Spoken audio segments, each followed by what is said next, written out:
Ana Hickman é uma celebridade conhecida em todo o país, mas ela está envolta numa polêmica que parece não ter fim, após denunciar o marido de um crime gravíssimo. Qual a verdade por trás do escândalo entre Ana Hickman e seu ex-marido? Quem é realmente vítima? Ou isso tudo é apenas um grande circo onde a audiência está sendo feita de palhaço?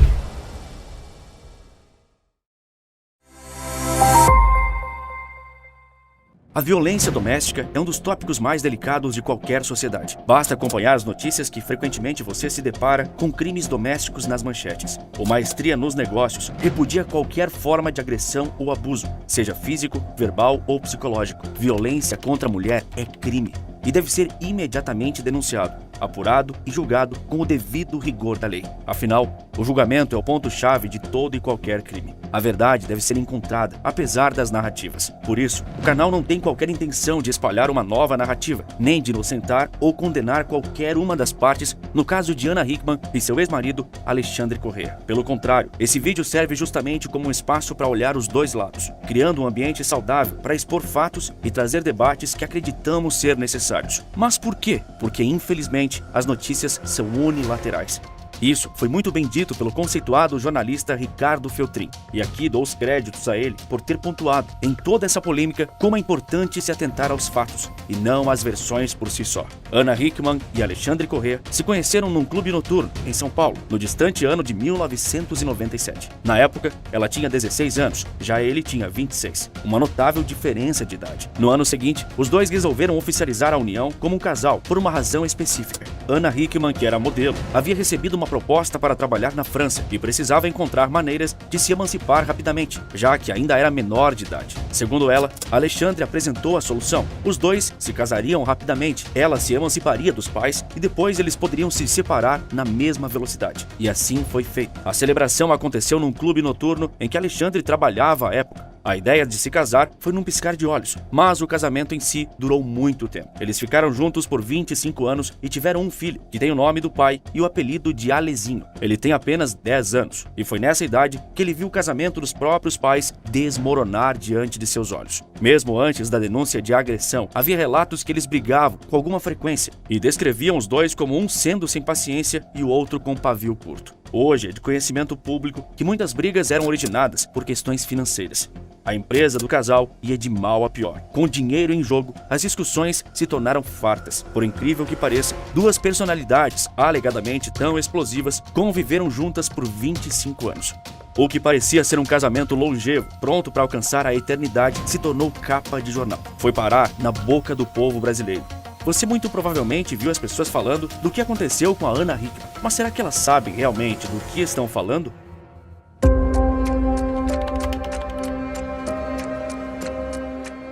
Foi no dia 11 de novembro de 2023 que Ana Hickman registrou um boletim de ocorrência contra o marido, Alexandre Corrêa, por lesão corporal e violência doméstica. A modelo e apresentadora do programa Hoje em Dia, da TV Record, teve que procurar atendimento médico e colocar uma tipóia em um dos braços. De acordo com o boletim de ocorrência, a polícia militar foi chamada para ir até o condomínio onde o casal morava e por lá mesmo conversou com Ana Hickman. Então, a apresentadora relatou aos policiais que a discussão com seu marido começou enquanto estava na cozinha de sua casa. Naquele momento, ela também alegou que o filho do casal de 10 anos e os funcionários estavam no mesmo recinto. A situação, inclusive, teria assustado a criança. Ainda de acordo com o BO, após a discussão, Alexandre Corrêa pressionou Ana Hickman contra a parede e ameaçou agredi-la com cabeçadas. Na sequência, uma confusão aconteceu e, de alguma forma, ela conseguiu se desvencilhar dele, se esconder e então buscou atendimento médico e policial. Quando chegou à delegacia, Ana Hickman preferiu não pedir medida protetiva. Os primeiros dias após essa acusação foram uma avalanche de informações. A internet estava inundada com o assunto. Alexandre Corrêa, após tudo isso, emitiu uma nota de esclarecimento, admitindo que houve um desentendimento isolado, sem maiores consequências, com sua esposa. Ele ainda afirmou o seguinte: gostaria de esclarecer também que jamais dei uma cabeçada nela, como inveridicamente está sendo veiculado na imprensa, e que tudo será devidamente esclarecido no momento oportuno.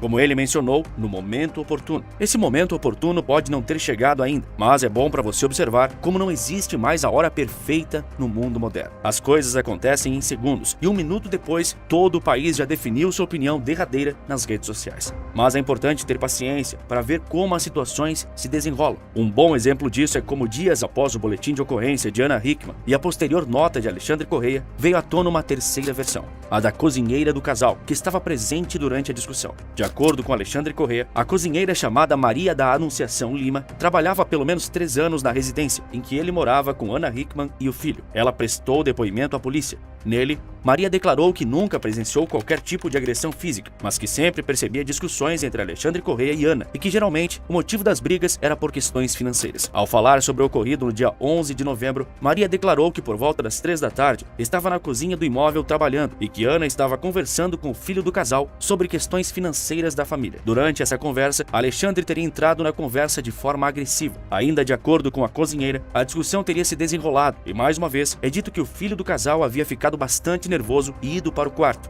Maria também afirmou não ter ouvido nenhum tipo de ameaça, mas que discutiam com exaltação. Por fim, a cozinheira falou que socorreu Ana Hickman e a acomodou no quarto, trancando a porta do cômodo. Após isso, Alexandre teria começado a bater na porta, pedindo para Ana abrir e assim conversar. Eles não teriam aberto a porta e logo a casa ficou em silêncio. Pouco após, a polícia chegou. 3 versões distintas sobre o mesmo ocorrido: a de Ana, a de Alexandre e a de Maria. Observa como é difícil chegar à verdade quando um só acontecimento tem múltiplas visões? Ainda assim, no mundo digital onde opiniões são dadas lendo manchetes, as sentenças públicas são entregues em segundos. Sempre que ouvimos situações como essa, a primeira postura que tomamos é a de defender a vítima. Não tem como ser diferente. Porém, é importante que saibamos que nem toda situação é preto no branco. Precisamos analisar as nuances. Nesse momento, você pode estar pensando que estamos, de algum jeito, inocentando Alexandre e condenando Ana Hickman. Não é esse o caso, posso te garantir. Até o momento, só te apresentei versões diferentes, diante de informações novas trazidas à luz pelo jornalista Ricardo Feltrin. Mas todo esse imbróglio vai muito além desses depoimentos. Isso é apuração de fatos, o que deve ser prezado acima de tudo numa situação delicada como a possível agressão sofrida por Ana Hickman. Alexandre Corrêa, o ex-marido da apresentadora, também foi acusado de andar sempre armado e, o pior de tudo, sem ter autorização de porte e a arma não ter registro. Não é preciso ser um grande conhecedor das leis brasileiras para saber que andar armado sem autorização é um crime grave perante a justiça e se torna ainda mais grave quando você está sendo acusado de violência doméstica. Essas acusações de Alexandre, andar sempre armado, vieram à tona vários dias depois da denúncia de agressão à ex-esposa. Imagine só como uma reputação é manchada totalmente quando num curto espaço de tempo você é acusado de violência contra a mulher e porte ilegal de arma de fogo. Durante um depoimento, Alexandre foi confrontado pela polícia sobre andar armado ilegalmente. Ele negou. Acontece que, enquanto dava depoimento, o apartamento de Alexandre foi arrombado pela polícia. E aqui vou utilizar a palavra arrombamento por um único motivo. Alexandre, depois de negar o porte, ser revistado, ter seu carro revistado, informou à polícia que eles poderiam abrir a casa. Bastava pegar a chave, seja com Ana ou com a irmã dela que morava próximo. Corrêa informa ter colaborado em todas as etapas, mas mesmo assim teve sua porta arrombada. Segundo o jornalista Ricardo Feltrin, a polícia invadiu a casa, de fato, e quando chegou ao cofre, onde supostamente estava a arma ilegal, não encontrou nada. Toda essa história do ex-marido de Ana Hickman possuir e portar arma ilegalmente ganhou ainda mais repercussão quando o jornalista Léo Dias noticiou todo esse escarcéu. Outro fato curioso é que a equipe do jornalista não demorou nem um pouco para chegar no apartamento que havia sido arrombado. Léo Dias é uma figura controversa. Apesar de ser um jornalista que divulga muitas informações verídicas numa velocidade impressionante, ele também é constantemente acusado de divulgar notícias falsas ou descontextualizadas. Hoje, versões e fatos se tornaram a mesma coisa. Veja o exemplo do Correio Brasiliense. Logo após Ana Hickman acusar o marido de porte ilegal de armas, o jornal já colocou em suas manchetes a seguinte frase: Ana Hickman descobre que marido anda armado e pede medida protetiva.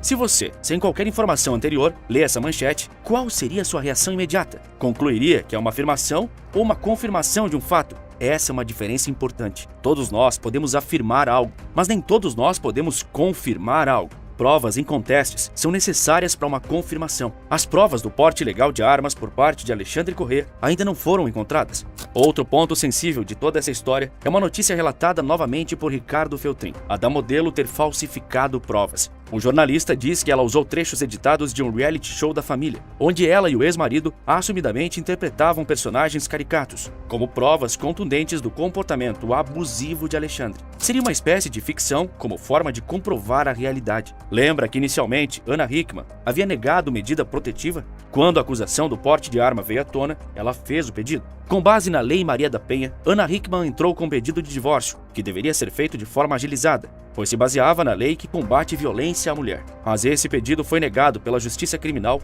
e de Violência Doméstica de São Paulo. Desde 2019, é possível acelerar divórcios com base na Lei Maria da Penha, mas cada caso é um caso, e nem todos os juízes têm a mesma interpretação da lei. Nesse caso, o juiz considerou que a Vara de Violência Doméstica é incompetente para julgá-lo. A avaliação foi de que, pela complexidade do caso, envolvendo patrimônio e guarda do filho, o caso é de competência da Vara da Família. Novamente, eu volto num ponto que falei no início do vídeo. Ana Hickman e Alexandre Corrêa brigavam bastante por questões financeiras.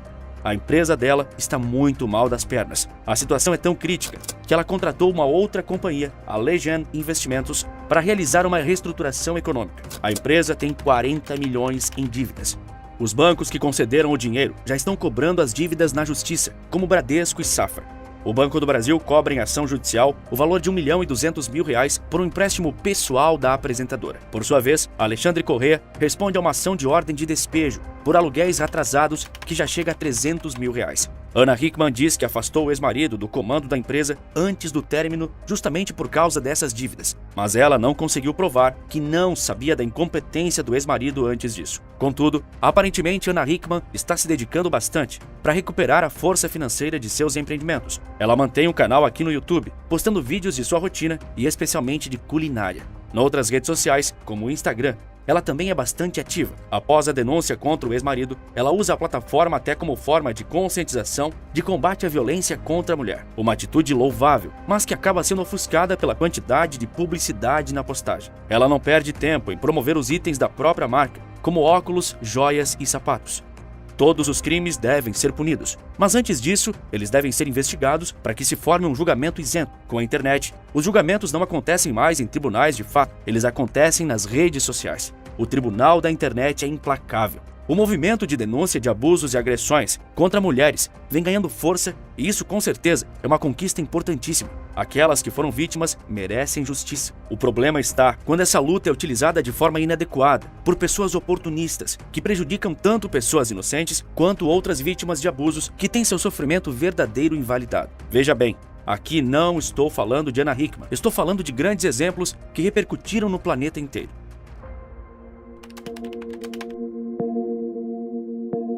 Lembra do caso de Nadila Trindade acusando o Neymar de estupro?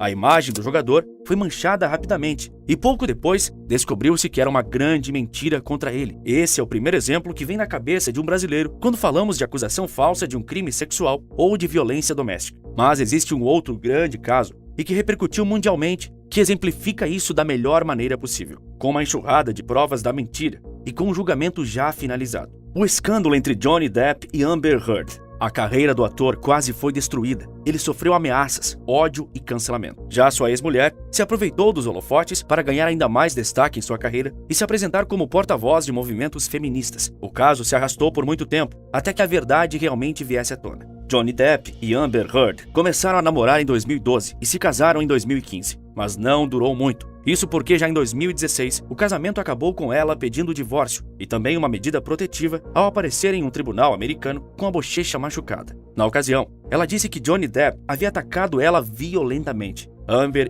também levantou acusações de assédio, abuso emocional, verbal e físico, com agressões raivosas, hostis, humilhantes e ameaçadoras. Johnny Depp negou tudo. Mas horas antes do julgamento para concessão de medida protetiva, os dois atores divulgaram uma declaração conjunta dizendo que haviam resolvido toda a questão. Era uma mentira. Primeiro porque ali, Johnny Depp já havia sido taxado como agressor e isso teve grandes repercussões em sua carreira. Segundo porque, em 2018, 2 anos após a denúncia inicial, Amber Heard escreveu um artigo no famoso jornal The Washington Post, e nele ela conta como era ser uma sobrevivente de abuso doméstico. Amber não mencionou o nome de Depp, mas o artigo foi responsável por prejudicar absurdamente sua reputação. Por isso, ele entrou com um processo de difamação contra ela, pedindo 50 milhões de dólares. E o que ela fez? Processou ele de volta também por difamação, só que pedindo o dobro do valor, 100 milhões. O julgamento realizado em 2022 foi um espetáculo mundial. Um assunto sério virou show midiático. Ao longo do julgamento, Depp afirmou que a ex-mulher era agressora no relacionamento. Ela rebateu as acusações de que teria agredido Johnny Depp e mentido sobre abusos domésticos, além de afirmar que ele tinha crises de raiva após beber e usar drogas.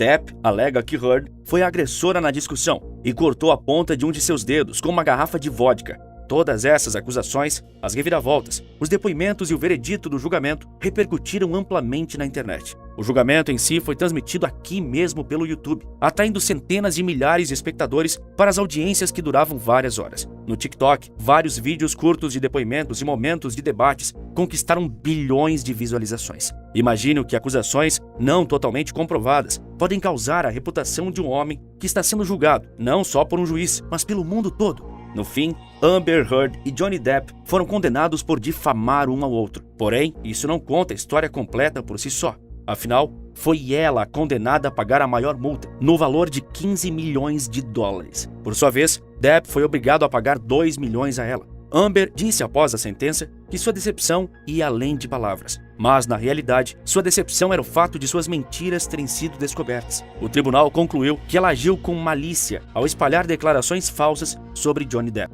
As alegações infundadas de Amber Heard chegaram muito perto de destruir a reputação de um dos maiores atores do cinema mundial. Johnny Depp estrelou vários grandes filmes, como a saga Piratas do Caribe, A Fantástica Fábrica de Chocolate e Edward, Mãos de Tesoura. Mesmo assim, com um currículo invejável, quase tudo foi perdido por conta de mentiras. Quase tudo foi para o lixo quando sua parceira decidiu mentir sobre algo que atinge verdadeiramente tantas outras vítimas. No auge do escândalo, Johnny Depp perdeu o papel na saga Animais Fantásticos, onde era um dos principais personagens, além de também ter perdido contratos com a Disney. O ex-agente de Depp chegou a dizer que o ator deixou de ganhar 22,5 milhões de dólares pelo sexto filme da franquia Piratas do Caribe, pois a Disney descartou o projeto após o artigo de Amber Heard no The Washington Post ser publicado. Novamente, eu vou enfatizar como toda a violência doméstica deve ser exemplarmente punida, seja contra a mulher, seja contra o homem. Sim, homem também pode ser vítima de violência doméstica, assim como também pode sofrer assédio e abuso. Contudo, infelizmente, a dor do homem nesse sentido é totalmente silenciada. Esse é um assunto que precisa de mais atenção da sociedade e de nossos órgãos públicos, assim como já ocorre com as mulheres. Mas que homem levantará a voz para afirmar que sofreu um desses crimes, que foi a vítima? Ele pode até querer, mas todo o ambiente em volta dele o estimula a não fazer isso. Muitos homens sabem que seriam ridicularizados se revelassem ao mundo que, por exemplo, foi agredido violentamente por uma mulher. Para a sociedade, o homem precisa sofrer em silêncio. Do contrário, ele é fraco. Do contrário, você é fraco. Você se torna menos homem apenas por mostrar qualquer sinal de vulnerabilidade. Seja você um homem famoso ou desconhecido, seu sofrimento não tem voz, nem merece ser combatido. Existe toda uma invenção social de que homem não pode ser abusado por uma mulher. Claro que isso representa uma pequena faixa comparado ao total de crimes sexuais, mas nem por isso devemos esquecer que coisas assim acontecem. As vítimas caem em silêncio, pois se você praticou algo com uma mulher porque foi forçado a isso, sua masculinidade é imediatamente diminuída pela sociedade.